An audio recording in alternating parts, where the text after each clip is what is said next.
मशीद माझे माहेर घर, मी साईंचे पोटचे पोर, ऐसे असता आईच पोरावर, कोपली अनिवार का आज.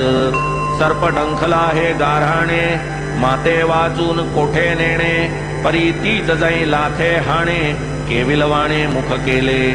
बालक जैसे माते पाशी, माधवराव तैसे बाबांशी, असता नाते हे अहर्निशी, आजची कैसी हे स्थिती. माताच जेव्हा लाथे हाणी, तेव्हा लेकुरा राखावे कोणी, जीविताशेवर सोडिले पाणी, माधवरावांनी ते समयी. काही काळ गेल्यानंतर बाबा होता स्थिरस्थावर, माधवरावांनी केला धीर, जाऊन वर बैसले.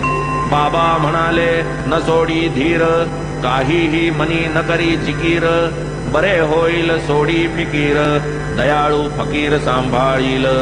घरी जाऊन स्वस्थ बैस, घराबाहेर जाऊ नकोस, राही निर्भय निश्चिंत मानस, ठेवी विश्वास मजवरी. मग ते माघारा घरास, पोहोचण्याचाच अवकाश, बाबा पाठविते झाले तात्यास, समाचारास निरोपासह.